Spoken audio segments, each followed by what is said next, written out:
hebat dah. Yang lucu kan yang di lapangan bola yang boleh berah baron. Oh, Dia redam bola lewat beli murah, ikut mandu mah di blok mandu lewat lah.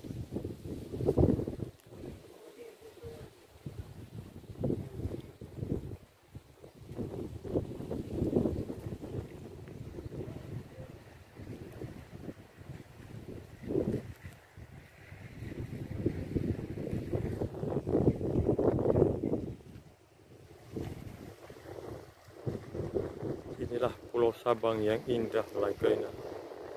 Pantai Ulele, pelabuhan kapal feri menuju ke Sabang. Inilah kapal tanker yang sudah usang, sudah kandas.